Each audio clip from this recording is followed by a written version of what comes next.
apa yang kita baca di dalam Kisah 8 tadi, itu terjadi 5 tahun setelah Pentakosta di Kisah Para Rasul 2. Kalau saudara buka Kisah Para Rasul 10, cerita mengenai Cornelius dan keluarganya yang penuh Roh Kudus, itu terjadi 10 tahun setelah Pentakosta di Kisah Para Rasul 2. Dan yang terakhir tadi dalam Kisah 19 itu terjadi 25 tahun setelah Pentakosta di Kisah Para Rasul 2. Dengan kata lain, itu terjadi terus menerus sampai sekarang ini pencurahan Roh Kudus masih berlangsung.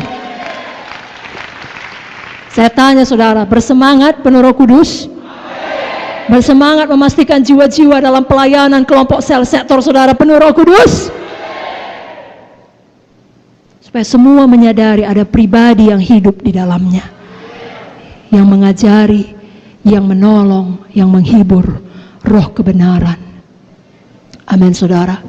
Betul saudaraku, untuk sampai ke sorga kita hanya perlu selamat, hanya perlu lahir baru, yakni bertobat dan percaya atas pengampunan dosa kita oleh penebusan darah Yesus.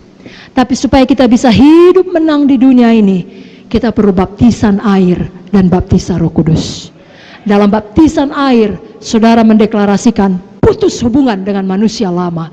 Dalam baptisan Roh Kudus, saudara memiliki kuasa untuk bangkit menjadi manusia yang baru. Ayat yang paling disukai Bapak Founder, Kisah 1 ayat 8, saudaraku, kuasa yang diberikan oleh Roh Kudus. Mari kita baca sama-sama Kisah 1 ayat 8. Saudara bersemangat membacanya? 1, 2, 3, ya. Tetapi kamu akan menerima kuasa kalau Roh Kudus turun ke atas kamu, dan kamu akan menjadi saksiku di Yerusalem, di seluruh Judea dan Samaria, dan sampai ke ujung bumi.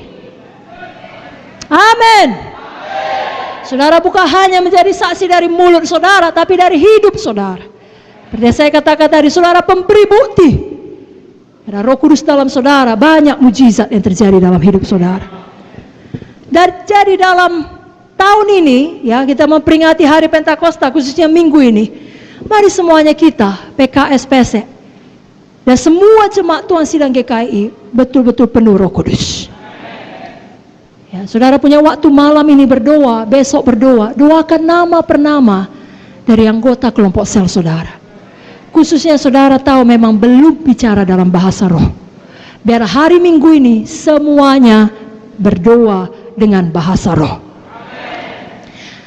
Saya akan berikan ya beberapa perkara mengenai berdoa dengan bahasa roh itu penting. Kenapa? Yang pertama, kasih saya waktu 5-10 menit dan kita akan mempraktekkannya. Amin saudara. Yang pertama, berdoa dalam bahasa roh itu seturut dengan firman Tuhan. Jadi itu ada di Alkitab, ya, saya ambil dari 1 Korintus 14 ayat 2. Siapa yang berkata-kata dengan bahasa roh tidak berkata-kata kepada manusia tetapi kepada Allah. Sebab tidak ada seorang pun yang mengerti bahasanya, oleh roh ia mengucapkan hal-hal yang rahasia.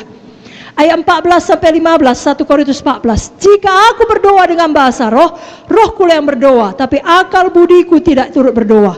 Jadi apa yang harus kubuat? Aku akan berdoa dengan rohku, tapi aku berdoa juga dengan akal budiku. Aku akan menyanyi dan memuji dengan rohku, tapi aku akan menyanyi dan memuji juga dengan akal budiku. Dalam 1 Korintus 14 ayat 18 dikatakan, aku mengucap syukur kepada Allah bahwa aku berkata-kata dengan bahasa roh lebih daripada kamu semua. Paulus yang mengatakannya, dia rasul yang sangat luar biasa. Tulisannya luar biasa, memberkati kita sampai sekarang ini, itu diilhami oleh Roh Kudus.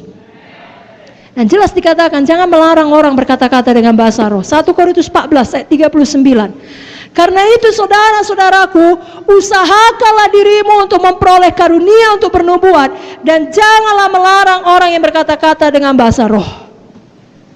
Jadi kalau ada jiwa saudara lain yang berkata bahasa roh itu aneh, katakan tidak aneh. Paulus tidak aneh. Kenapa? Karena memang Roh Kudus sendiri tidak aneh. Lalu katakan pada dia, saya kan tidak aneh. Kita semua tidak aneh. Justru kita berdoa dengan bahasa roh akan menjadi pribadi yang lebih baik, pribadi dengan karakter Yesus. Berdoa dengan bahasa roh yang kedua itu membangun diri kita. 1 Korintus 14 ayat 4. Siapa berkata-kata dengan bahasa roh, ia membangun dirinya sendiri. Siapa yang tidak mau membangun dirinya? Tidak ada kan? Mari saya ganti pertanyaannya. Siapa mau membangun dirinya? Banyaklah berdoa dalam bahasa roh. Kan tidak ada kita yang berkata, oh aku udah hebat, aku udah sempurna, aku udah pelayan, aku tidak perlu dibangun lagi. Tidak ada kita yang berkata demikian. Semua kita perlu membangun diri kita, menyegarkan diri kita. Yesaya 28 ayat 11 sampai 12 berkata, sungguh oleh orang-orang yang berlogat ganjil dan oleh orang-orang yang berbahasa asing akan bicara kepada bangsa ini. Dia yang telah berfirman kepada mereka, inilah tempat perhentian. Berilah perhentian kepada orang yang lelah, inilah tempat peristirahatan, tapi mereka tidak mau mendengarkan. Kerap kali kita capek, badani, jiwani, kita butuh tempat istirahat, tempat perhentian untuk membangun diri kita kembali, menyegarkan kita. Cara yang terbaik berdoa dengan bahasa roh. Apalagi khususnya di dunia sekarang ini penuh dengan segala macam berita yang tidak baik. Maka dapat menjadi berita yang menakutkan, mengerikan dan mengancam. Dunia penuh dengan persoalan, kesedihan. Tempat peristirahatan sejati adalah dalam persekutuan kita dengan Tuhan, bicara rahasia dengan doa bahasa roh.